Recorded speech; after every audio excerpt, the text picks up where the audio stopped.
How's everyone doing?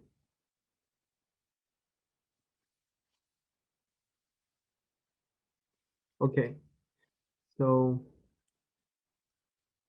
today we're going to talk about World War II.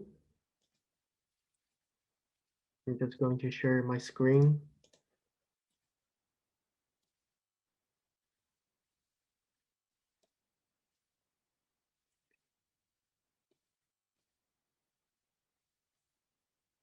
Okay,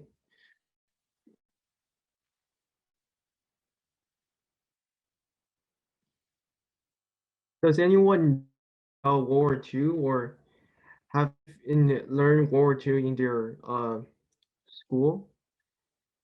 Maybe they can talk about what they learned. You guys can unmute yourself and talk or type it in the chat.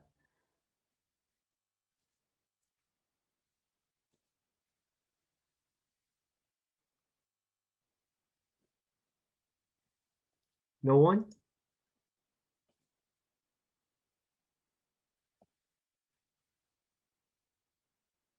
Okay, then if it's new to anyone, um, you guys will probably learn a lot today. So today we're going to talk about the overview of World War II. So World War II starting in 1939. So it's about 100 years before from now. And then it's when Germany, which is a country in Europe, attacked Poland, its neighbor country. This Axis power were those countries that joined attack Europe. So the Axis power that you can see here, it's Germany and its allies, Italy, uh, Austria and Romania, and also Finland. So they attack Europe, Africa, the Mediterranean, the Pacific, and also um, in other nations like in China.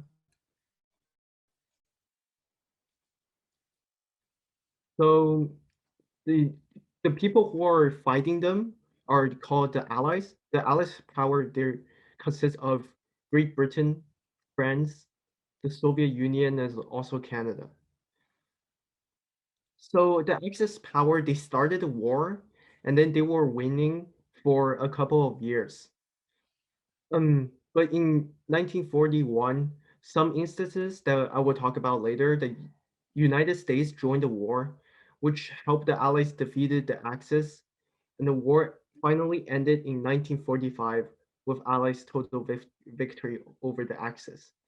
So as you can see in the map, um, the yellow part or the part of the Allies won the war against the red part, which you can merely see in Europe and also Japan. But this war caused the death of 75 million people. So this is actually a war where you can see the whole world is get involved in this war. So you might think, who started this war? Like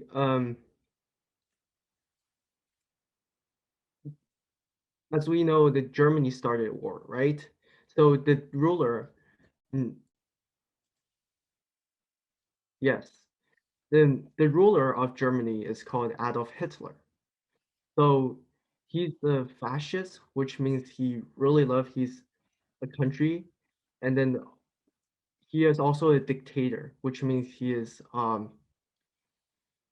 forcing others to do what he wanted to do. So he was born in 1889. He actually born in Austria, and then but he have a strong sense of being a German. He's best known for starting World War II, which we talk about. When World War One began, in 1914, Hitler joined the German army. So Adolf was awarded twice for the Iron Cross for bravery. So he was actually a very brave soldier in World War I. And then, but you should know Germany lost World War I. And then Hitler, who is a person that really loves Germany, he decided that he should take on the revenge of this country. So he began to enter politics, which is he wants to be a ruler of Germany. So, and also his speech are powerful, so people actually listen to him and believe what he says. He said that he wants to bring Germany um back to when it is very strong and then become the superpower in the world. And then people actually support him. So in 1933, he was elected as the Chancellor of Germany. Okay. So, but in 1939, he he in his plan to make Germany great again, he make aggression to other countries. So he ordered German soldiers to attack Poland, which is the start of World War II.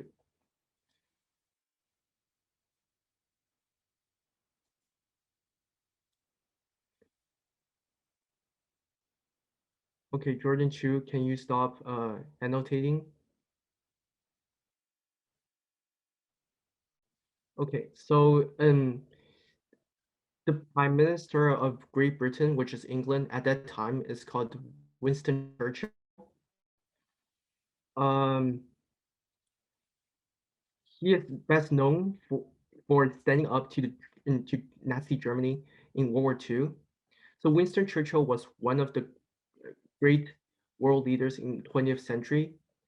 His leadership helped Britain stand strong against Hitler and the German aggressions, even when they're the last country in Europe that are fighting against Germany. So he is also famous for his inspiring speech and quotes. He also kind of predicted Adolf Hitler will start a world war. So he is pretty much on the right track and a very good strategist. Some interesting facts about him is that he wrote a number of historical books and won the Nobel Prize in Literature in 1953. And he was named the honorary citizen of United States. And also Winston Churchill was not a great student in when he was in school. So this kind of proves that you don't need to be a great student at school um, to become someone that is great in the future. So United States also play a big part in World War II. So the president of United States was Franklin D. Roosevelt. Um, led U.S. to join the World War II. 1940, Roosevelt was elected to his third term. So war had broken out in Europe, and Roosevelt promised that he would not join the war. So U.S. he initially promised that he would not let U.S. to join the war. However, in 1941, Japan bombed the U.S. naval base in Pearl Harbor. So, and Roosevelt was forced to let U.S. join a defensive war against the Axis power. So during the war, Roosevelt worked closely with the Allied power in Europe to help fight back against Germany and Japan. He partnered with Winston Churchill of Britain, as well as Joseph Stalin, who is the leader of Soviet Union. He also laid groundwork for future peace to coming up the concept of United Nations.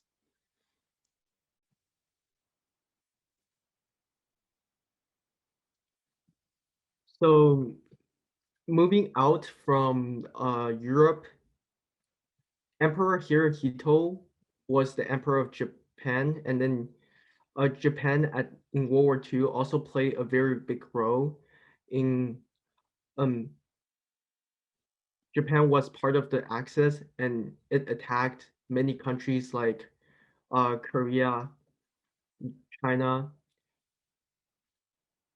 Vietnam, and also, of course, United States.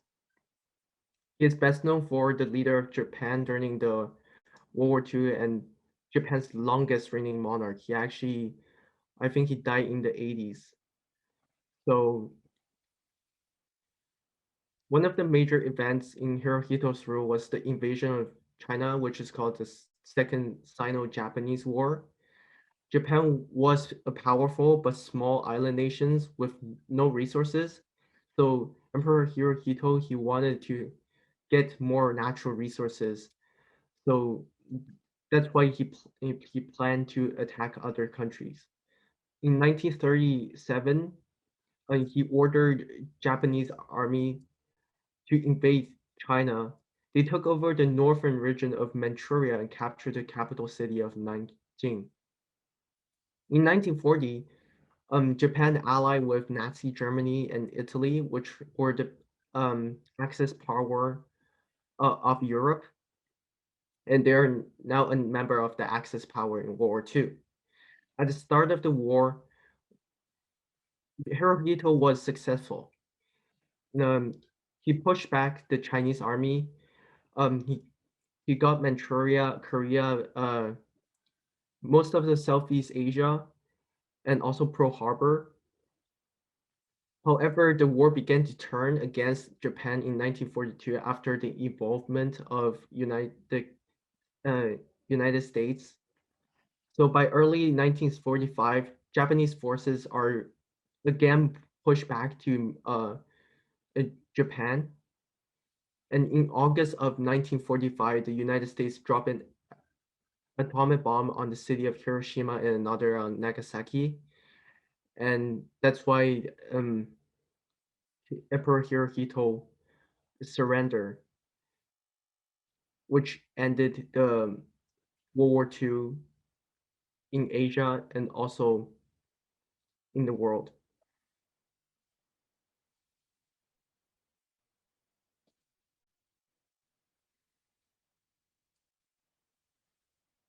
So I actually have a video for you guys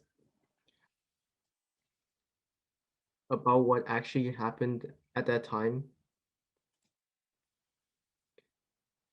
So the start of World War II is pretty dramatic.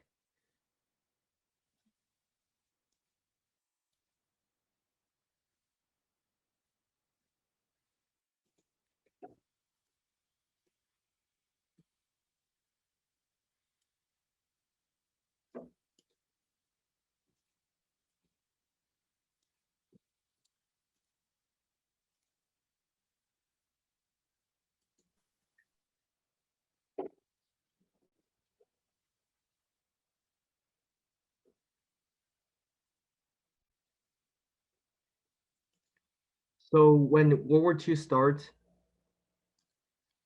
France also joined the war against Germany. And then because they're afraid of German spies, they invented a series of methods to find out who is the German spies. Here's the video.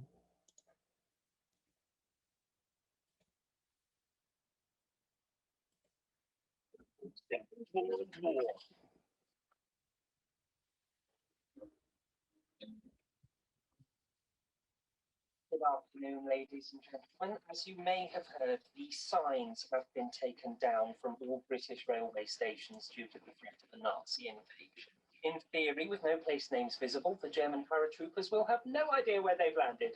Good idea. I will, however, be announcing the name of each station as we approach. Excuse me? Yes. What's one of us is German? Sorry? What if there's a German and somewhere in the carriage? You'll be telling them where we are. Good point. Revision to the earlier. Instead of me telling you where we are, you shout out where you think we are, and I'll. But the German will still hear us shouting out the name, won't he? All right. New rule.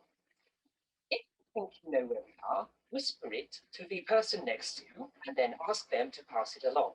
When the whisper reaches me, I will stamp my foot Once if you're right, twice if you're wrong. Just one of us whispers it to the German. Yeah. Okay, new rule. Ask the person next to you to whisper the words to God Save the King. If they get them right, they're not German, and you can whisper the name of the station to them, and then they can whisper the name to the listener. So then, Provided the person next to you knows the words to God Save the King. well, of course. Yes, I'm not German, but I don't know the words to God Save the King. All right. You will. If you want the next station, write it down on a piece of paper and hand the piece of paper to me. If you're right, I will whisper the name to the nearest person to me who knows the words to God Save the King, and then they can shout out the name of the. No. Yes. I'm the German. Would it help if I just got off the train? No.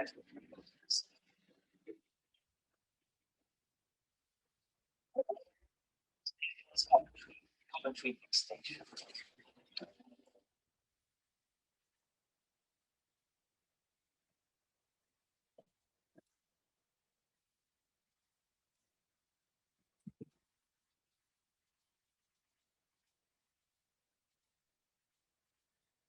Okay, so that's just a quick video about how sudden was that war, and then all of the people are pretty not prepared, which moves to the fall of France in 1940. So after France declared war on Germany, there wasn't much that they do. They go into war. They're going to a phrase where they call a pony war, which both sides didn't do anything, not even like try to attack in the other sides, because they're afraid of the other side revenging them. So you can see along the France and German border, there's a solid red line that indicates the Maginot Line. The fortifications, as you can see here, there are a lot of, you have a gun here and then a lot of elevator, and then they're pretty well equipped. So, however, the Germans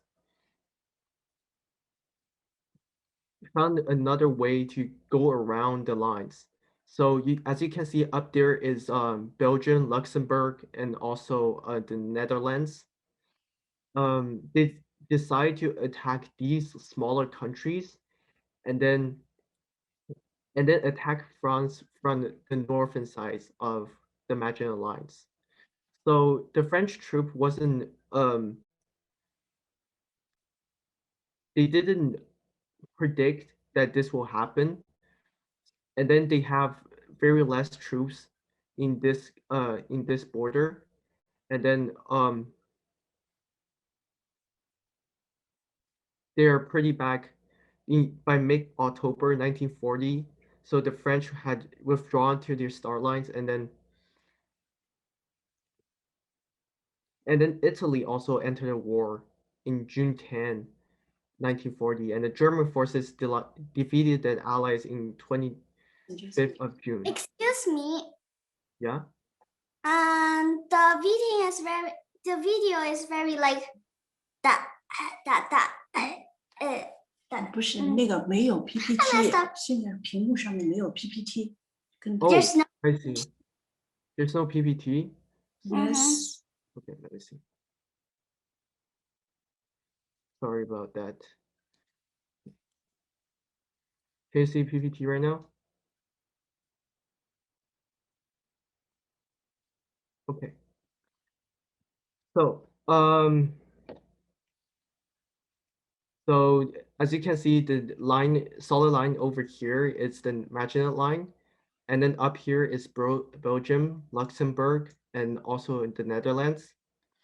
So the Germans, they go through these three countries and then attack France from this side instead of going these, these big fortifications that block the Germans. So they go from this side, and then there's actually a little army here. So France was surprised that they attacked from this side, and then France France is they were conquered pretty quick within 6 months, and then it ended the operations in the western sides for Germany. Here you can see this is Adolf Hitler with an Italian officer and also a German officer in Paris having a picture with the Eiffel Tower.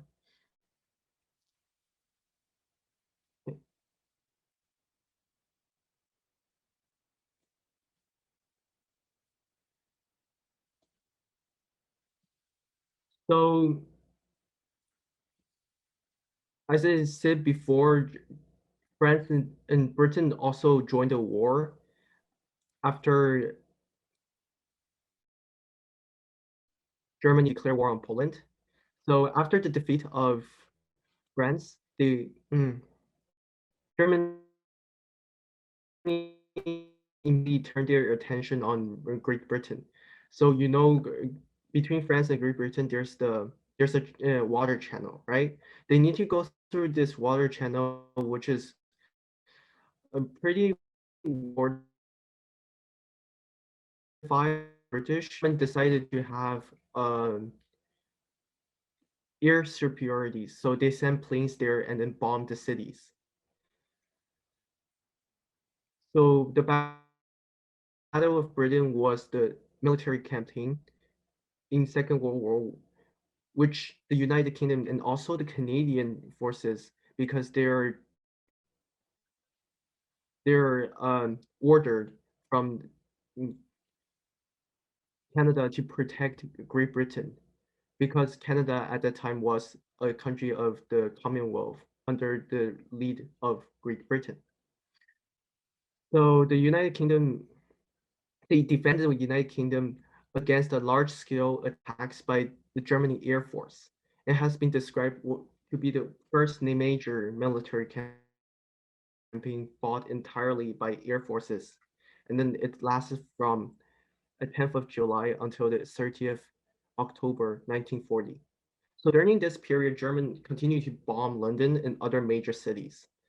As you can see, these are German planes, and then this is parts in London that are being bombed at that time. So people are pretty afraid that their house in one day will get bombed. So many people just live in the tunnel um, for evading the air forces, the bombs. So propaganda at that time was also an important element. So many of us probably see this campaign, this propaganda, keep calm and carry on. This is actually generated at that time by the British Defense Forces. They are Their purpose is to calm down the civilians in major cities like London and tell them that just do whatever you need to do.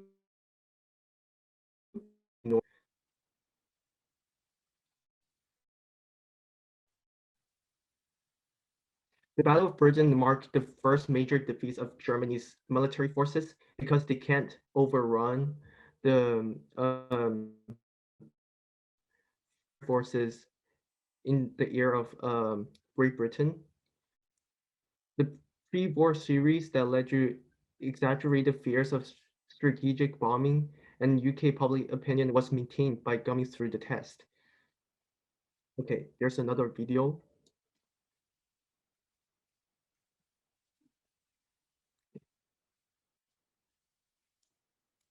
This one is pretty funny, so you guys will probably like it.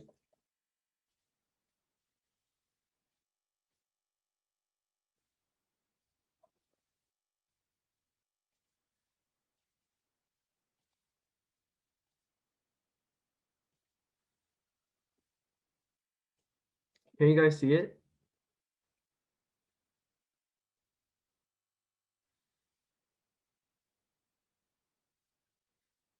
Okay, I would just assume.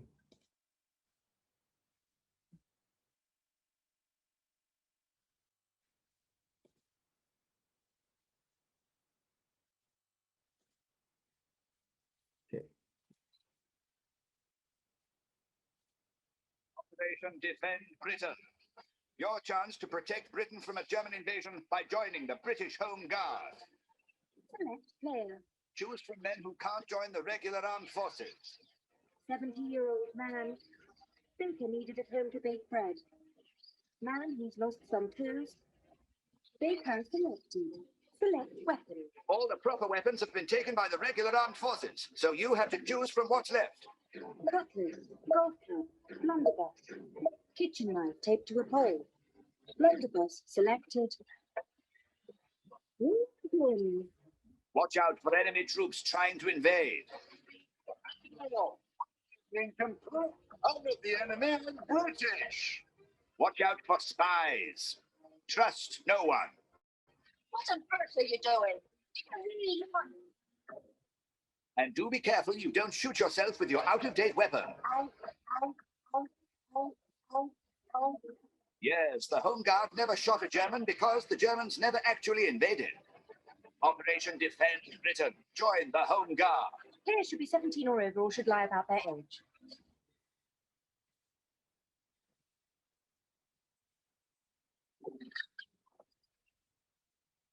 Operation Defend. Okay, that's another funny video about the. Okay, let me.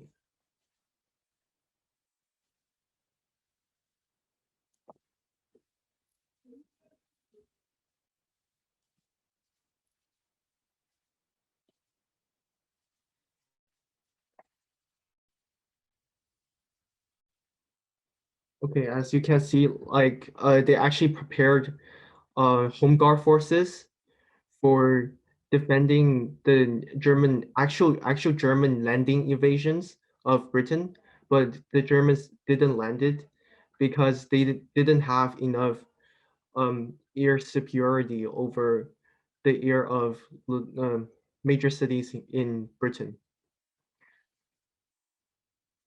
So we move on to 1941 when and Hitler decided to attack Soviet Union, which is called Russia today. So they actually Germany and Soviet Union actually have a truce that they want to fight each other, but you know Hitler is Hitler. He just broke the truce, and then he invaded Soviet Union in 1941.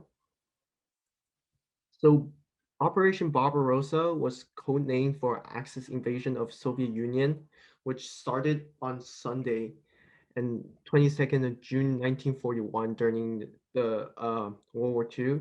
The operation put in action Nazi Germany's ideological goal of conquering the Western Soviet Union so the Germans could live there because it was a main goal of Hitler declaring war on everyone else to have more places for the Germans to live. And the operation opened up the Eastern Front, in which more forces were committed in any other theater of the war in histories. So as you can see, this the redder the red part is what the Axis power control at that time, and the less red part is what they invaded, and then this blue part in the east is Soviet Union, and this is United Kingdoms. So despite these early successes, the German offensive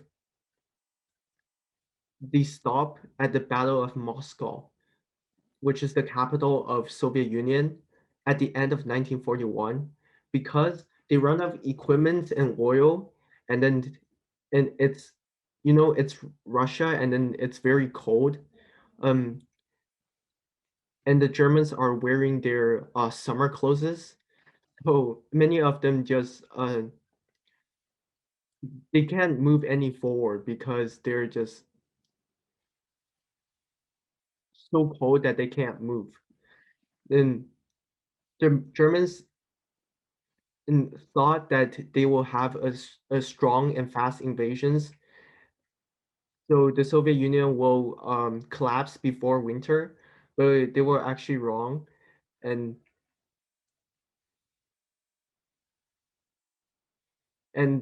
they actually sent troops to Stalingrad and Moscow to defend their own land, um, and then they finally pushed back. So this was another failed invasion of Adolf Hitler, and then this also in by some extent it's a turning point of World War II. So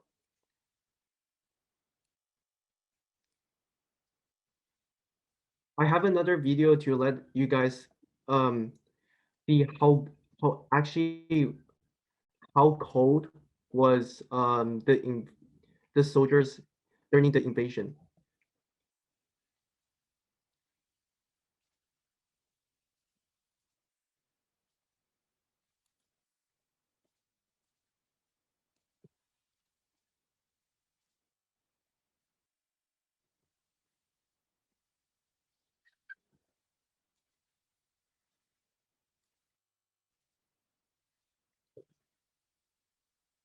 I'm assuming you guys can see the screen.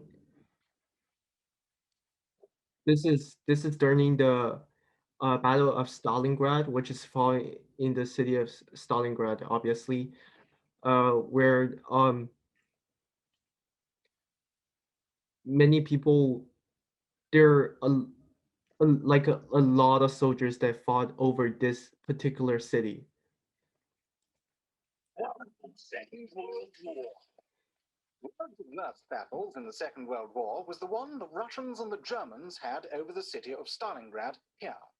It lasted for 7 months, and in the cruel Russian winter, the Germans soon ran out of supplies and had to improvise in the most gruesome of ways.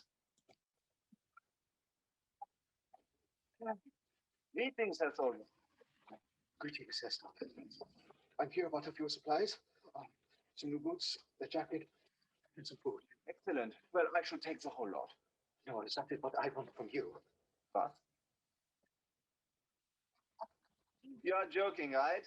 We have been fighting here in Russia for 6 months now. We have run out of all our supplies. But I need new things. My boots, they have so many holes in them. I don't feel like I'm wearing any. Well, you are not wearing any. Well, that would explain it. Is there nothing that you can give me? Well, seek your own luck. I got these boots in this morning. Good quality, too. They are Russian. How do you know they're Russian? There was a Russian in them. You're not wear those. You can. Just put them in the oven for 10 minutes and the legs will pop right out. No, I mean, I'm not going to wear a dead man's boots. Is there nothing else you have? Can you do me a jacket? I am so cold. I have goose pimples on my goose pimples. Ah, I have just the thing. We managed to get this in from Berlin. Oh, perfect. Yeah. Oh, that is better. Oh, and it is not of a dead man, right? No, it is from a dead woman. What about food? Do you have any food? Ah, well, only this rather suspiciously named meat paste. I got it in from Germany. Oh, what's it like? Well, the impression I got from Lieutenant Gottlieb was it's not very good for you. Lieutenant Gottlieb. This fellow over here. That is exactly what Gottlieb did, except from both ends. So, all that you have is inedible food, a dead man's boots, a dead woman's coat. Is there nothing you have that is any use to me? Well, as our 10,000th customer, you have just one. An all expenses paid fortnight in the big hills of Brazil. Really? No. House. I love working with you. No, I'm afraid it is just me and Gottlieb. Auf Wiedersehen. Look at him. For the Germans, the Battle of Stalingrad was a tactical disaster. Mind you, some of the Russian tactics during World War II didn't go all that well either. Dodgy War Inventions number 28. The Second World War's Russian anti-tank device. The Russians needed a cheap way to destroy the unbeatable German tanks, so they invented dog bombs. Dogs are trained to run underneath tanks with bombs strapped to their backs. The Russians sent their brilliant new doggy weapon into battle. But there was one small problem. The dogs had been trained to run under Russian tanks. Yeah, there, doggy, stay, sit. So they ran under the Russian tanks. There, doggy. Oh well, back to drawing board. 5 eager chefs, 5 historical.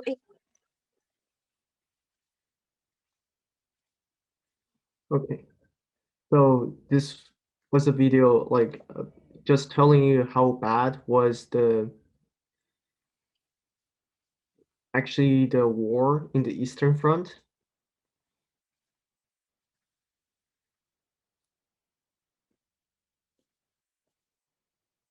Okay. So another thing in another turning point of World War II was the attack on Pearl Harbor. So the Pearl Harbor was a surprise military strike by the Imperial Japanese Navy Air Service upon the United States against the Pearl Harbor in Hawaii. So what does it mean to be a surprise military strike? Is that so maybe some people know that before you need to invade a country, you need to send a diplomatic paper, a declaration of war. So you need to let the other country know that you are going to invade them. But the attack on Pearl Harbor, there wasn't any sign because the United States at that time was neutral. It wasn't in the war, and then Japan just surprisingly attacked its naval base in Pearl Harbor. So that count as a surprise military strike, and it also count as a war crime because there is no any declaration of war. So this led to a total of 188 U.S. aircraft being destroyed. 2,403 Americans were killed, and 1,000 more others are wounded. So imported base installations such as power station, dry dock, uh, shipyards, maintenance, and fuel and torpedo storage facilities are all in, in headquarter buildings. They were not attacked, and the Japanese losses were relatively light. Only 29 aircrafts and 5 midget submarine lost, and then also 64 killed. This act caused America to join the war. As you can see here, Franklin Roosevelt is giving a declaration of war to Japan, and then after that, Germany and Italy will declare war on United States.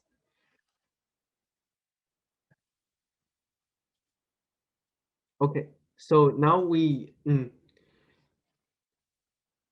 the battles before we talk about are all about Axis power attacking other countries. So now we're talking about Normandy Landings, how Allied forces take back France and other areas.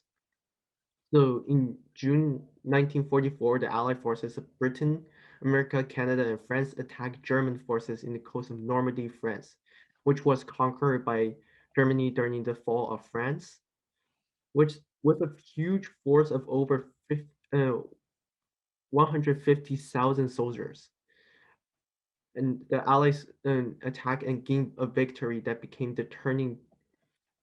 another turning point of World War II in Europe, because they again land back to mainland Europe.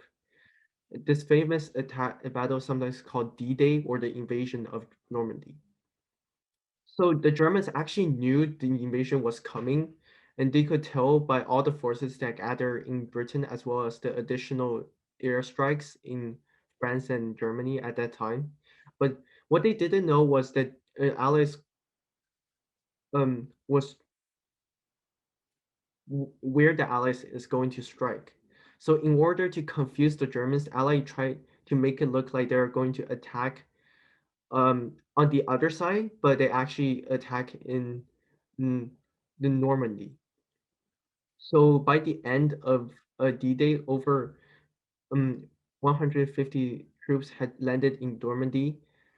They pushed their way inland, allowing more troops to land over in the next several days. And by June 17th, over 500,000 of Allied troops had arrived, and they began to push the Germans out of France. So, I'm going to put on a video about how Winston Churchill, who is the planner of this Normandy landing, how he came up with this, because he actually works while he actually worked through a couple of weeks nonstop to have a proper plan of Normandy landings.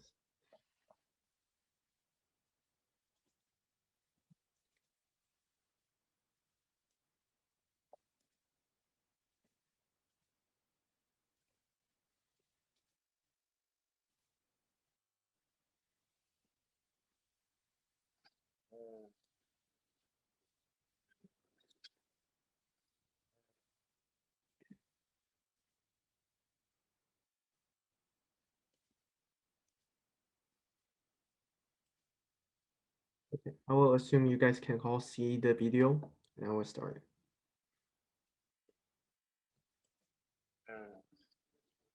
So that is the plan for the D-Day landings. Grand in scale, audacious in nature. What say you, General? General! What? Where? Man the guns! General, have you been listening to a word I've been saying? I'm sorry, Prime Minister. No. Well, at least Pamela would have gotten it down. Pamela! Sorry, Prime Minister, I must have dropped her for a minute. Right. Well, I was just telling the General. General! I'm sorry, PM. It's just we've been up till gone 4 nearly every night this week. Some of us need to sleep. We can't all work the hours you do, Prime Minister. How can we sleep when we need to plan the D-Day landings, the greatest single-day waterborne invasion of all time? But you never stop, sir. And you even take work with you into the toilet. How do you keep it up? Cigars and champagne, my boy. Could I possibly borrow a couple of matches? Be my guest, Pamela. Here, try some champers. Should wake you up a bit. Thank you, sir. Cheers. So, D-Day. The fleet of 5,000 vessels will transport 160,000 troops, landing across a 50-mile stretch of the Normandy coastline. There we will begin the long, hard push to Berlin, Hitler, and victory.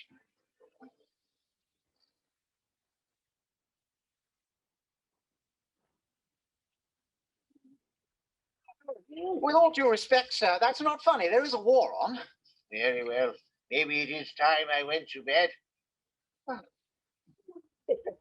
don't worry. I've had a desk specially made to fit over it, so we can continue this meeting in our Jim Jams. General, bring the map. 40 weeks. No,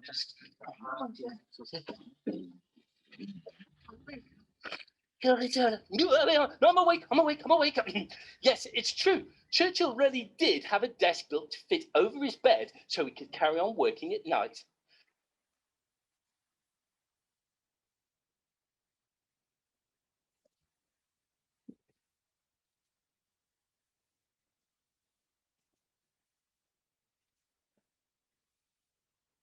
So I will move on.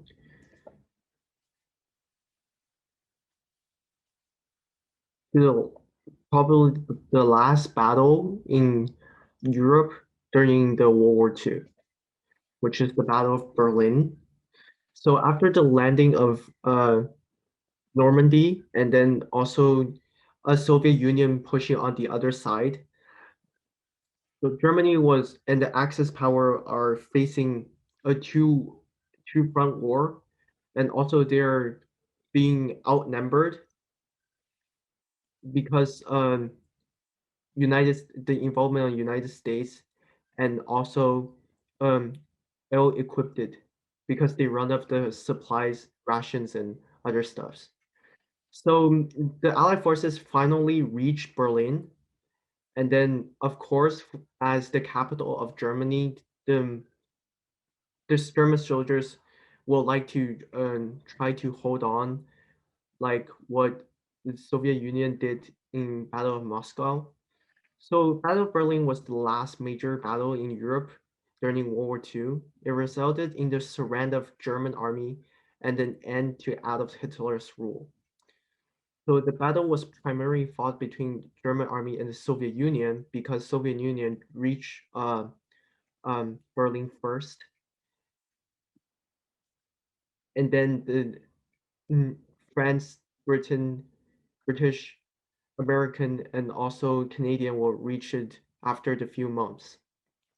The Soviet Union vastly outnumbered the Germans, and Soviets had over 2.5 million soldiers and 7,500 aircrafts and 6,250 tanks. The German had around like 1 million soldiers, 2,200 aircrafts, and 1,500 tanks. And what was left? Hello, can you mute yourself?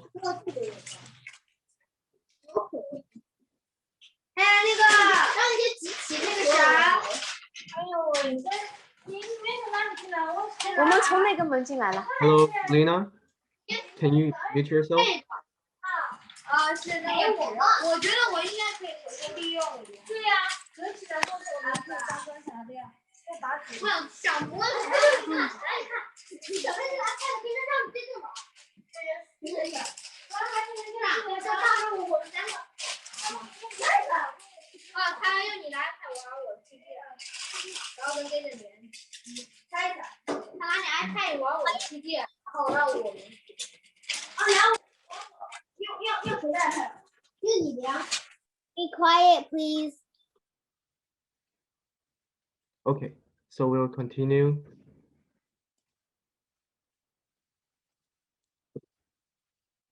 And what have left is ill-equipped for battles, and many of the German soldiers were sick, wounded, or starving because they ran out of supplies. And desperate for soldiers, the German army included young boys and like underage 16 or 15 years old, or even 12 or 13 years old boys. They're recruited also in the Battle of Berlin, and also old men. And on the night of May 1st, many of the remaining German soldiers attempted to break out of the city and escape to the Western Front. Few of them made it out, and the next day, the German generals inside Berlin surrendered to the Soviet army because Adolf Hitler um, was dead at that time. So Nazi Germany signed an unconditional surrender to the Allies, and the war in Europe was over.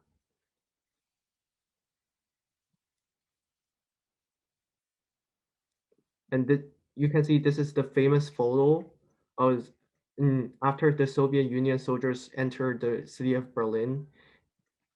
They actually photo this because of this photo. They waited for about 3 days to have the right day, right weather, and also the right lighting. So we're going to watch for the last 10 minutes about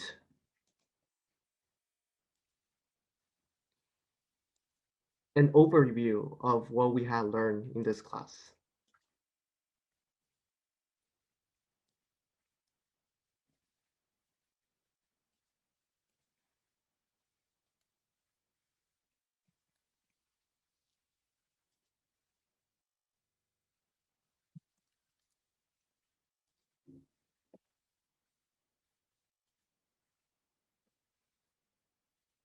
This video was made possible by Skillshare. Churchill was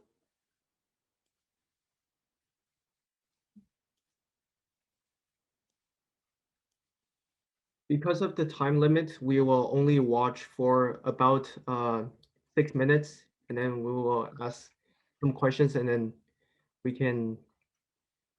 it will be end of today.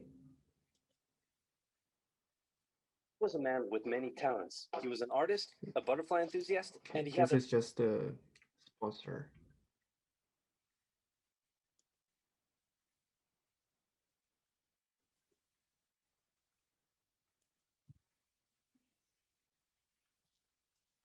too. A young man by the name of Benito Mussolini moves from Italy to Switzerland to avoid military service.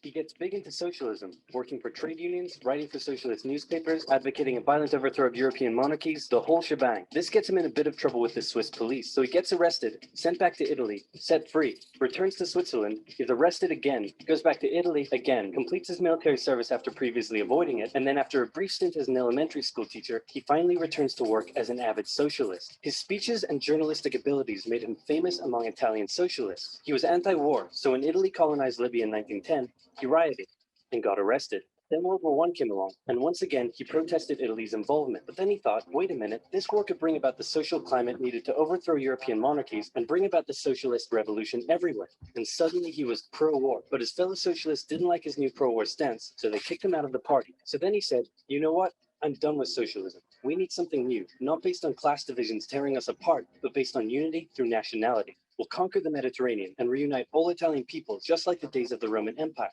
I'll call it fascismo, and it will guide the Italian nation to greatness. That's all well and good, Mr. Mussolini, but what kind of haircut am I giving you? Let's go with bold.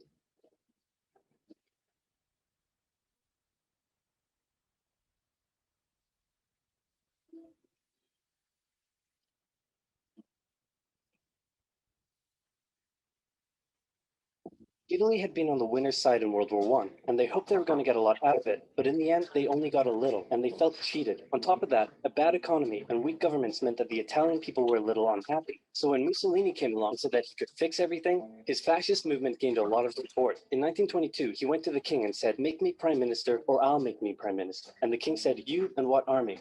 This army. Fair enough. I've always loved sci-fi and the idea of being right on the edge of discovery. Fair enough. Then he went about establishing a dictatorship with himself at its center. Europe had its first fascist dictator. Next up, Germany. Germany had been on the loser's side, and they got absolutely wrecked by the Treaty of Versailles. They lost territory, had to demilitarize the Rhineland, had to reduce their army to just 100,000 men, couldn't have an air force, had to pay the Allies a huge amount of money that it didn't have, and a new rule was established that every Englishman withheld the right to walk into the center of Berlin, pick out any German they wanted, and spank the hell out of them. I made that last one up, but it helps you understand how all this felt to Germans. On top of that, a bad economy and weak governments meant that when a small angry man with a silly mustache came along and said that he could fix everything, the German people loved it. Hitler had been a soldier during World War I, and he was crazy patriotic, and nobody was madder than him about Germany's humiliation. He helped start a new political party, and in 1923 attended a march on Munich with his boys. And then he got arrested. But his popularity grew and grew, and in 1933, the president made him chancellor. He believed he was Germany's great destined savior, and he went full megalomaniac, establishing a dictatorship with himself at its center. Europe had fascist dictator number 2. Hitler and Mussolini had a lot of the same ideas, but more importantly, they had the same enemies, and they started to get along. Anyone else want to be friends? Franco? No? You good? I do. Who's that? It's Japan, and they've taken over northern China. Let's rewind a bit. Japan had isolated itself from the rest of the world for over 200 years until the Americans showed up and said, you're going to trade with us and you're going to like it. Then the Western powers imposed a bunch of unequal treaties, meaning Japan's economy was bust. They also had no natural resources, so they decided to go get some. They went to war with China to gain a sphere of influence over Korea, and they took a bunch of China's stuff. But then the West said, hey, cut that out. And since Japan couldn't take on the West, they said, okay, I guess we'll just go home. Wait a minute, what are you doing? Taking advantage of a weakened China and setting up spheres of influence. But I was the one who weakened them. We know. And you guys didn't let me have anything. We know. That seems unfair. We don't think so. Okay, see ya. So Japan thought, screw this, and went to war with Russia, and stunned everyone by actually winning. Then they fully annexed Korea, but they didn't stop there. In World War I, they took Germany's colonies and islands in Asia. And then in an incident that was maybe staged by the Japanese army, a bomb blew up a Japanese train in Manchuria, giving them an excuse to launch an invasion and take over. So here's the situation. Nazi Germany, Fascist Italy, and Japan all believe they're racially superior, all feel hostility towards the Allies, and all want to militarize and take over more stuff. And so they did. Let's start with Germany. Hitler hated the Treaty of Versailles, and now he was ready to begin undoing it. In complete violation of the treaty, the first Luftwaffe squadrons were set up, conscription was introduced, and he pimped up his army. The Allies did nothing. Then Hitler sent his army back into the demilitarized Rhineland, giving orders to immediately retreat if the Allies showed up. The Allies did nothing. With his military re-strengthened, he could now move on to step 2. He wanted to rapidly increase the Aryan population, and to do so, he needed Lebensraum, or in other words, he would have to take over the world. But for now, a good portion of Europe would do, and he began eyeing up his neighbors. The Allies finally started to get worried, so they implemented a fairly useless diplomatic strategy called appeasement, and it went a little something like this. Hitler would say, I want that thing, and the Allies would say, you can't have that thing. Okay, you can have that thing, but no more. I want that thing. And repeat. In 1938, Hitler's army marched into Austria and just took it, with no resistance. Boom, this is Germany now. Next, he demanded to be given the Sudetenland, an area of Czechoslovakia with many ethnic Germans. The Allies held a meeting with Hitler in Munich and said, look, we're going to give you what... Hang on, this meeting is about my territory. Shouldn't I come to the meeting too? Anyway, we're going to give you what you want. Really? Yeah. Just like that? Yep. What's the catch? Just sign this piece of paper promising you won't invade the rest of Czechoslovakia. Okay. Then Chamberlain returned home victorious, waving his signed piece of paper in the air, declaring crisis to be averted and the continuation of world peace. And we built a statue of Chamberlain in his honor, and every day on the 30th of September we celebrate Chamberlain Day. Hitler's invading the rest of Czechoslovakia. What? He's invading the rest of Czechoslovakia. Oh. You lied to me. What do you expect? I'm Hitler. Not to be outdone, Mussolini also wanted to get in on the action. He thought to himself, isn't there a not yet colonized nation somewhere which is so underdeveloped that the people would be defending themselves against our tanks with literal bows and arrows and wooden spears? Oh, there is? Fantastic. And so he took it. Italy also wanted to control the entrance to the Adriatic Sea, so they occupied Albania. Then, in another incident which was maybe staged by the Japanese, gunfire was exchanged by Japanese and Chinese troops at the Marco Polo Bridge.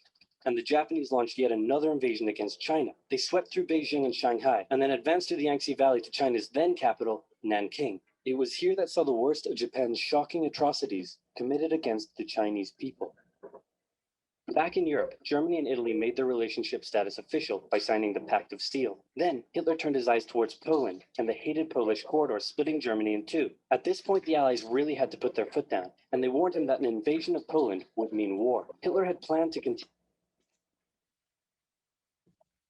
Okay, because of the time limit, we kind of need to wrap up right now. Thank you, guys. Thank you.